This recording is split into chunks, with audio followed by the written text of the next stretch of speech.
Welcome to the Living Ageless and Bold podcast. Each episode, I bring you amazing women who inspire, educate, and share their experiences and journeys along the way. So grab a glass of wine or a cup of coffee, find a cozy spot, and let's relax and have some fun hearing what can be accomplished after 55. So how many of you struggle with confidence? I know a lot of us do. Welcome to this week's episode of Living Ageless and Bold. My guest is Simone Knego. She is a 2-time TEDx speaker. She's a best-selling author. She's a podcast host with her daughter, which I can't wait to talk to her about. I think that's so cool. And her daughter is just one of her 6 children. She has 3 dogs. She's been married for over 30 years. Definitely living ageless and bold. And I really want to talk to her about what she has something called the REAL, REAL method, helping women reconnect with their voice, owning their experiences, both good and bad, and leading from a place of self-trust. So I think we're going to learn a lot on today's episode. So welcome, Simone. Thank you. Excited to be here. Yeah. So you have had an interesting path. And in my research, I read that your mother was kind of influential in, those early steps. I always say, we build on where we are today. You don't just wake up at 58, 60, wherever you are, and, oh, look, I have this amazing career. It's stepping stones. So where did your stepping stones start? So my mom grew up on a farm in rural Pennsylvania. Her mom had a 6th grade education. Her dad worked in the coal mines at a local brewery. And she knew from a young age that she wanted to be educated. But when she was in high school, she walked into what she thought was a church. It was actually the public library. And she had no idea things like that existed. And it changed everything for her. It made her realize that she was capable of anything that she put her mind to. And so she worked 3 jobs. She actually moved out of the house, worked for another family caring for their kids. And then in 1957, she was admitted to the University of Pittsburgh. And she worked 3 jobs while she was in college. And in 1961, she was admitted to the University of Pittsburgh Medical School. And she was one of 5 women in a class of 120. And it wasn't easy, right? I mean, she struggled she was living at that time in a man's world where her voice didn't count. And so she worked her whole career to make it count. And she did. I mean, she's 86 and she's an amazing human. That's so cool. That's so cool. I had a guest last year, and her grandmother was the first Black woman to get a PhD from Harvard. Oh, wow. And I was just thinking, wow, but same thing with your mother. I mean, what a role model for you to know that your mom, like you said, in a man's world, there were no women doctors in the 50s, and Yep. that she had the wherewithal, her own passion and desires to do her own thing. That's pretty incredible. Yeah. I mean, she was basically groomed to cook, clean, sew. And, it sounds horrible because people are like, oh, that's not right. And I was like, no, but that's how, they were an immigrant family. They didn't have any money. They cooked everything, that they farmed. They canned everything. And, so the idea was that she would get married, and that's kind of what her role would be. But she's super smart, and she wanted more for herself. If that's what she wanted, that would have been fantastic, because that would have meant she was living her dream. But that's not what she wanted, right? She wanted to go to college. She wanted to go to medical school, and she still had 2 children. And let me tell you, she still cooked for us every single night. I mean, almost every night. It was like a rare treat to go to Howard Johnson or McDonald's. And she used to make our clothes when we were little. She tried to do it all, and then finally realized, you know what? I don't need to do it all. Right. Wow. So how did that inspire you to start with what you did, which has really nothing to do with what you're doing now? And I love that too. So let's talk about your CPA career. Yeah. So it's actually kind of funny because both of my parents were physicians. My sister is actually a physician. My husband's a physician. That was the natural path for me. And got to college, failed organic chemistry, took it again, got a D. And I was like, well, I guess medical school is not going to be for me.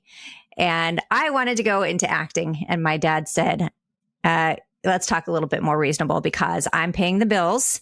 And while I pay the bills, then you're going to listen. I was like, okay, great. So he's like, you're really good at math. How about accounting? And I was like, well, I guess so. Because at the time I had to commit to you had to commit to a major. You couldn't just do whatever you wanted to do. Right. So, and that's really how it went. It was like crazy to think that that was my trajectory only because I failed organic chemistry and because my dad said it should be so. It's so funny. I went to college for political science because I liked my 12th grade government teacher and I had no idea what else to do. And same thing, when we went to college, now you can wait a couple of years to declare your major. But back then you had to say, nope, this is what I'm doing. So I was like, oh, okay, I'll do that. And then I'll go to law school because my cousin had gone to law school. Well, failed the LSAT. Well, you don't really fail the LSAT, but let's say I bombed the LSAT, I think 4 times. I was like, well, there goes my law school idea. So what's next? Yeah. So yeah, sometimes we were just kind of pushed into boxes back then. And it's crazy to think even now that you're going to know what you want to do for the rest of your life for 18 years. I have changed my mind so many times. And I think it's important to be able to change our minds. That's why this podcast, that's one of the things I did. Even if you had told me 5 years ago that I would would have been doing a podcast, I was like, there's no way. My dream career started after I turned 55. I never would have dreamed I'd be doing what I'm doing today. And I love it. I love it so much. But in my 30s, I don't know that I would have had the confidence, we're going to talk about confidence with you, to do what I'm doing now. It's again, those stepping stones. And I agree. I'm 53 and I'm doing what I absolutely love. And in my 30s, I would have said that would never be my life. This would never be my life. And I probably wouldn't have had the confidence to make the changes that I've made to get to where I am today. And that's sometimes, we have younger people who listen too. And I love speaking to college, exact reason, because they'll hear my trajectory and they'll hear what I'm doing at 58. And they're like, what? Like, you can still do that? I'm like, yeah, you guys aren't washed up at 21 just because you didn't get the job. You'll be okay. I promise. Yeah, exactly. So you did do the CPA route a little bit. And then I passed my exam. I practiced for a couple of years and realized that I didn't like what I was doing. And then I had kids. And after child number 2, we actually moved. And during that time, I started a horse farm. I taught riding lessons. I started a summer camp. Like, I was always doing something. And that's probably because of my mom. Like, that was always her kind of attitude towards things. And then we moved to Florida. And once I had my 3rd child, then I started flipping houses. I went back to school to be a teacher. I did all kinds of things. Then we adopted 3 children. I mean, there was always something going on, but it wasn't until I was in my late 40s that I realized that I was passionate about storytelling. When I was in 5th grade, my teacher told me that I sucked at writing, and I believed her. So I was good at math, but I love telling stories. So that's how the book first came about because, and back when I was younger, I would have never done it because I didn't believe that I could write anything.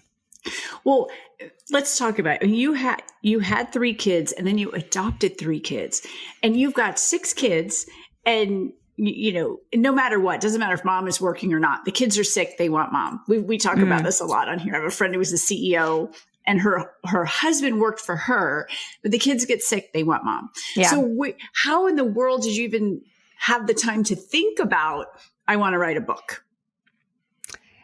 Yeah, that's a really great question. I actually started doing public speaking. So through volunteer roles, people were asking me to share my story. And I'm like, what story?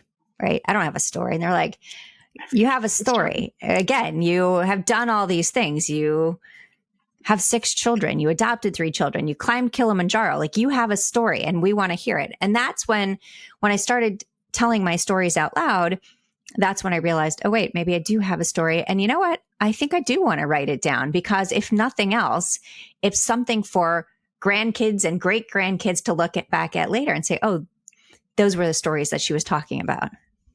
Yeah. So talk about your book. Yeah. So my first book is called The Extraordinary Unordinary You. Follow your own path, discover your own journey. And it's really about realizing what you're capable of and recognizing that the little things you do every day matter. I think we put so much weight on the big glamorous things, and that's not real life. Like, real life is the steps that we take every day. I like to call it kitchen table leadership, that we lead from the kitchen table, right? Most of our big decisions are really made around a kitchen table. And that's so true. We don't call that leadership, though. Nobody's ever said, oh, you're a leader because you're a stay-at-home mom, or you're a leader because you do this. It's like, if you don't have the title, you don't believe that you have leadership skills. And I kind of want to break that myth, because everybody's a leader. The decisions that we make every day is leadership, right? Taking care of think about like when your kids are home and they're losing their mind over something, and you can either help figure it out or you can just raise your voice. Like, that's a leadership decision. But nobody's ever called it that. So we've never believed it's that. But to me, that's what leadership is. I live in a community where, there were working moms, and then there were a lot of stay-at-home moms. And as the kids got older and they're like, oh, I should go back to work, but who's going to hire me? What skills do I have? And I was like, wait a minute. If you ran the swim team, you ran the booster club, and I don't know if you remember back in the day, there was a breakdown of what you would have to pay a mom an annual salary for, like psychiatrist, cook, cleaning the house, driver or chauffeur. If you laid it all out, it was like hundreds and hundreds of thousands of dollars. And women need to embrace that and realize exactly what you're saying. They are leaders. They have value. They bring value, even if they haven't been in an office setting for 10, 15 years. Yeah, it's so true. I like to say that. So when I was younger, the way I would talk about myself, I would say, oh, I'm just a stay-at-home mom, or I'm just Rob's wife, really trying to justify my existence by using that word and really downplaying my role. And so I like to say to women to drop the just, because these are the things that make you who you are. Like, I am a stay-at-home mom. I am an administrative assistant. Whatever you are, we shouldn't be minimizing that, because again, that's all leadership. Oh, so great. I actually have a friend who's been on the podcast too. She's a writer, and she actually has taken the word just out of her vocabulary. She's like, I have removed it. She would be a good friend then, because I think it's so important, because we do use that as justification or trying to show that, well, we're already downplaying what we do. We're already making ourselves feel bad. Well, I'm just not good enough, or I'm just not smart enough, not capable enough. And it's so not true. Take the word just out. I am. Simone, I just raised 6 kids. That. Yeah. All while writing a book. And you kind of skipped right over the Kilimanjaro, but that's quite a feat. And you did that for a particular reason, with no experience in climbing or anything like that. So why in the world would you do that? Yeah. It's interesting. So my husband was asked to do it. So a good friend of his had climbed the year before, raising money for the Livestrong Foundation.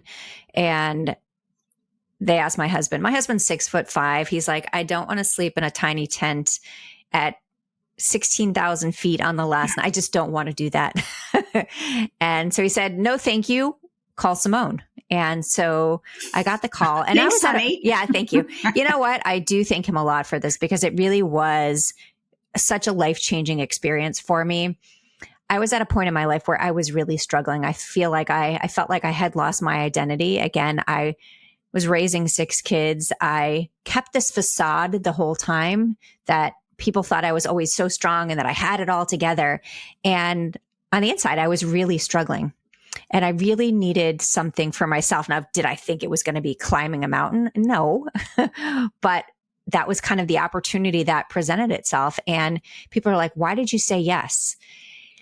And I really think that I said yes because I was the yes girl. For so long, I said yes to everything. Can you pick up my kid? Yes. Can you make this? Yes. Can you do this? Yes. Right. And that was just, I didn't want to disappoint anybody. That was like part of who I, ingrained in my DNA. Don't disappoint, don't disappoint. And so I said yes. And then I researched what I was going to be doing and I was like, whoo, okay, that's a big one. And I got my butt in shape. I spent 6 months in the gym pretty much every day. And it was great. And what was really interesting is that I had several people ask me, do you really think you're going to make it to the top? No, I think I'm going to make it halfway. That's why I'm doing it. Thank you so much for your kind words. Yeah. That's my goal. I'm going to quit halfway up. Yeah. But it's interesting because I think a lot of times when people can't see themselves in a situation, there's no way that you could be capable of it. Right. So that's kind of like the response I get. Well, if I couldn't do it, there's no way she could do it. I mean, she's never climbed anything. Right. And again, we need to change the way we see ourselves. So it was a life-changing moment for me. There were 16 of us. I didn't know anybody on the team. Even my tent, I didn't realize I was going to have a tent mate until I got there. Oh. And she's fantastic. She's a breast cancer survivor. And so I was so inspired by people on the team that were cancer survivors. Some were climbing in honor of people who had passed or who were, fighting. And it was really inspirational, the whole trip. And yes, did I make it to the summit? Yes. But it really, for me, it wasn't about that. It was about putting myself out of my comfort zone and really seeing what I was capable of. And I saw that if I set a goal and put in the work, then, and I believe this about anybody, it's not the setting the goal, it's putting in the work to achieve the goal that really makes the difference. Right. What is it? Anything worth having takes work. Yeah. I don't know exactly the saying, but right. But it's so true. If it's easy, it doesn't matter. Yeah.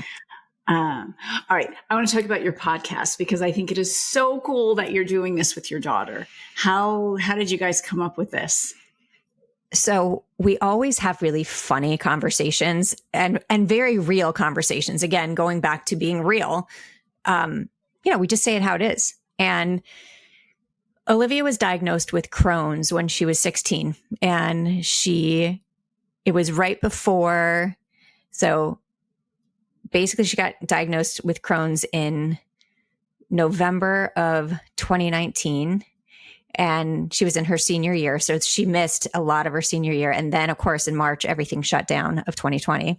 And so she basically missed her senior year. And so we would just sit there and have these conversations. And we started saying, well, a lot of them were Crohn's related about, what happens when you can't make it to the bathroom. We're a little bit more graphic than that. But, and so we started doing Instagram lives, and then we said, you know what, let's turn it into a podcast. Let's see how it goes. And it started off as the Daughter Dearest podcast. And then we changed it to Her Unshakable Confidence, because it was really about helping her and my other kids, but helping her build the confidence that she needs and understanding that it's a skill. It's not that you have it or you don't. It's like anything else. We have to work on it. And I think that's a misconception that a lot of people have, like, oh, that person's so confident. That could never be me. But that's so far from the truth. It's a skill. You work on it. Like if you want to lift weights, you go to the gym, not once, many times. And so it's such a fun experience. So we record every other week, the two of us, and then obviously the opposite week, it's with a guest. And I've seen her change so dramatically in terms of her confidence. She's actually starting her second year of law school, and her lucky girl. She must have done well on the LSAT. She did, and but she really enjoys it, and But she's not afraid to raise her hand. She's not afraid to speak up when she doesn't agree with a professor. Things I would have told you 2 years ago would have not been part of her orbit. And when I was that age, it definitely would not have been part of my, thought process of like, oh no, just keep quiet. You don't need to say anything. And so it's been really cool to see and to be able to have that kind of relationship where we can talk about things so openly. And I have great relationships with all of my kids. None of the rest of them want to be on a podcast with me. I was going to say, do you think that that her confidence building came from, because I am like you, I'm very lucky. I have a great relationship with my kids. My daughter and I are really, really close. But I don't know that she would listen to things I was saying in terms of helping her with her confidence. I mean, she would probably absorb it. But do you think it was just the podcast, like the conversations, being able to just, because once you're recording, you'll just talk, you just keep doing it. Do you think were you actually giving her advice, quote unquote advice, or was it the podcast experience of what you were talking about and what you brought to the table that helped that? I want to say the podcast experience really kind of changed things. Sure, I can tell my kids all day long, this is what you need to do. But when you're having a conversation and it's being taped, or you have a guest on and they're giving their input on something, and all of a sudden she's like, I never thought about it like that before, right? I mean, those kind of moments where if I'm just telling her, this is what you should do, she's not going to do that. None of my kids would, right? It's really nobody's kids would. No. Let's put this out to everybody. We all know that. If you're a mom, you know that. Yeah. And obviously I want them to absolutely make their own decisions, think for themselves, make their own mistakes. Because when I was younger, my parents would always say, well, what will other people think? Or you shouldn't do this because we did that and we had that bad experience. I'm like, well, I kind of need to learn that for myself. But there are certain things that I think has really have helped all of my kids in terms of decision-making processes based on these conversations. So it's been really, really fun. And I was saying to her earlier, I was like, we need to create like some kind of course or something because there are a lot of mothers and daughters that struggle with a relationship, like with when we get in this bind, what do we do? How do we make that so that I can help someone else? Because we do work through things if we're in a disagreement, or she's like, I just don't want to talk to you. We have a way that we work it out. And I'm very thankful and I feel very fortunate that I have such a good relationship. We are very lucky, because there are a lot of mothers and daughters who don't. And I'm like, I mean, nothing's perfect. And, I remember one time in high school, she was just being terrible. And I went in and I'm like, I've had it. The way you're treating me, this is awful. And she just burst into tears and she's like, what are you talking about, Mom? We have the best relationship. Like, all my friends are so jealous of us. Like, what? And I was like, oh, and then, then you realize there are things like periods and hormones. Right. And, it's like, oh, okay. It's really not me. It's, we are okay. Right. Yeah. But being able to communicate that is huge. I think it's a great idea, or even a retreat or something where, you can get people talking in groups. It might be easier. And it's funny what you just said about when your daughter crying. What do you mean? We've had similar things like that where she's like, I'm just on my period. I'm like, okay. I was like, so now tell me before you start getting upset about something. Then I know. And I'm like, okay, I'm going to back off. I'm not going to say a word. So that is I have like little tidbits of advice that I give to, friends that I know, younger people having, when they're having kids and when they hit those teenage years. I'm like, think of us, how bad it was. They can't control it. They don't know what's happening to them. Mm-hmm. Their body is taking over. Their mind is, it's like, there's still that sweet person inside, but there's this monster brewing for a few days every month. Yeah. And it's funny because it's good for my older daughters now to see their younger sister, because they're like, oh gosh. And I was like, you were exactly the same. You might forget that, but you were exactly the same when you were younger. And they're like, oh, really? I'm like, yeah, you don't remember. Well, we kind of remember what we're trying to pretend it didn't happen. Okay. Pretend away. What is the age difference? What is the age range of your 6 kids? 17 to 29. Okay. So you had your oldest hands 3. full. Yeah, it was pretty busy. You know what? They're really good kids. I mean, trust me, we had moments, but we talk about my husband. He's a physician, and he was telling me about a case the other day. And he's like, we are so lucky that our kids like to be homebodies, that they really do like hanging out and just like chilling at home instead of being in a golf cart and trying to jump to another one. And we're very, very fortunate for that too. We had my kids came home. It was my husband's 60th birthday, and it was just the 4 of us. And I really embraced it because they both have very serious, significant others. And it just happened to be that that they were away and couldn't come in. And it was like, wow, the four of us, we had some pretty deep conversations. And, that was one of them. What if one of them had been at a party and smoked something or taken something? And that can just change everything, change your life. Like, we are constantly knocking on wood, and just so grateful that what we had was pretty minor. Yeah. All things considered. And I think that from the time the kids were younger, I was able to really, I was never like, oh, you have to do this. What Olivia says that, and she's my daughter, that's my co-host, that really worked for really well is that I didn't judge, nor did my husband. So we had like the no judgment parenting. Yep. Like, we're all going to do stupid things, right?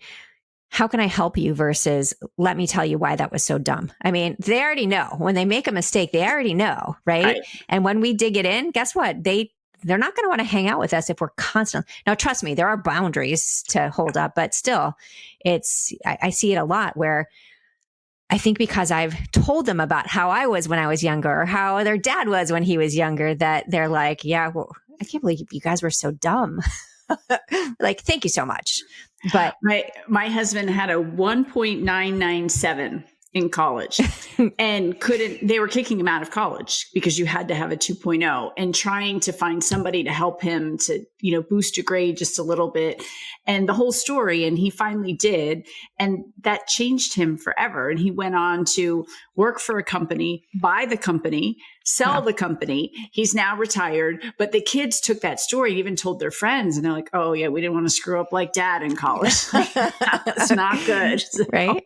Yeah, it's funny because they do. I think that has worked. The storytelling part has worked way better for us than giving advice. It's kind of like, did I ever tell you the time that I did? And they're like, why would you ever do that? And I'm like, I don't know. I was a teenager. That's what I did. They're like, I would never do that. I'm like, oh, good for you.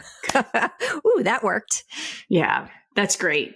That's so good. All right. I want to talk about, I don't want to run out of time because I do want to talk about, confidence is something that we all struggle with. I mean, I struggle with it too. Imposter syndrome, you're at a point where I do have a lot more confidence than I did have, but let's talk about your method, your real method. And, let's give some advice to people listening and watching. Yeah. So that came about from my Kilimanjaro climb, really realizing again what I was capable of. And so it stands for, so the word real is respect yourself, embrace your failures, ask yourself what you want, and live without limits.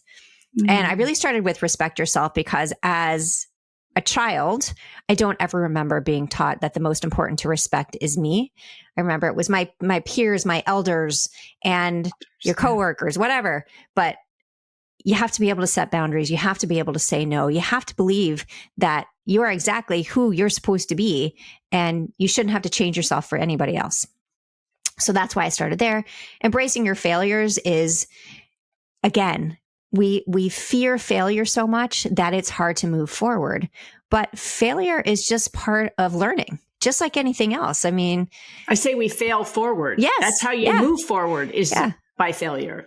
I'm like, fail, focus, forward. And that's exactly what I say too, because, it's a learning experience. And then this, I think, is especially true for women, is asking yourself what you want, because I think that's very hard, especially if you've raised kids for a long time, or if you've been in a certain role for a long time. It's very hard to go back and say, what do I really want? Like, now that I'm transitioning, my kids have moved out of the house, I don't know what I want to do because I've given myself for so long. I don't know what to do.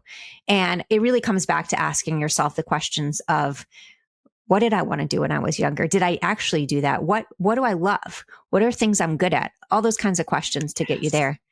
And the last part is living without limits, because we limit ourselves every day. We tell ourselves we're not pretty enough, we're not good enough, we're not smart enough, and we're just. And I'll give you one little creative thing that I use. It's called Control-Alt-Delete. Yes, back in the day, that's how we would reset our computers, but I like to use it to reset my mind. So it's like my mindset reset. So I understand when I start having those negative thoughts that I have the ability to control them. So as soon as something negative comes up, I'm like, is that really true? Or is that just a story I'm telling myself? That's like the awareness is the first part. Then alt is the alternative. So instead of saying, I can't, how about I can? Or better yet, what if I fail? How about when I succeed? So, and there's tons of scientific research that says that the more you repeat things to yourself, the more you hear things, the more you believe them. So when you're constantly saying these things to yourself, you'll start to believe them. And the last part is delete, which is really deleting the things that don't serve you. I mean, we hold these things in our head telling us that, again, that we're not good enough. Delete them. Yeah. Delete them. You don't just think about it like a computer. When something's not working, you shut it down, right? You get rid of that file on your computer that's overloading it and you put it in the trash. It's the same kind of thing. So that's my little gimmicky mindset reset anytime I have little negative thoughts come in my head. I am stealing that and using that because I'm going through some life myself, and that alt control delete is that's really good. That is really good. Okay, so let's remind everybody your website, your book, your podcast, everything will be in the show notes, but if they want to go in right now. Okay, absolutely. So my website is SimoneKnego.com, which is SIMONEKNEGO. And you can reach me there. You can send a message through there, whatever you want. My podcast is called Her Unshakable Confidence. My current book is called The Extraordinary Unordinary You. And my new book, which comes out in February, is called Real Confidence, a simple guide to go from unsure to unshakable. And again, that comes out February 3rd. And I'm on all the social channels. So if you want to send me a message, I will definitely respond. Awesome. Well, thank you. And everyone listening and watching, we all know women who can benefit from this episode. It's just great. Even the last, I'm like, oh, I got to cut out those last 5 minutes and post that everywhere. That was just fantastic advice. So Simone, thank you so much for joining me today. Thank you so much for having me.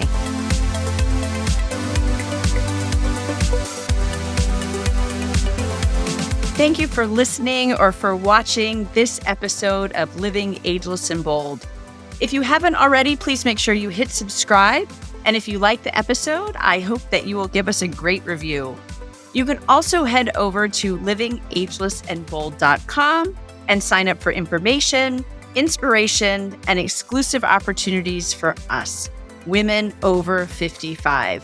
Thanks for listening. And remember, no matter what you do, keep living ageless and bold.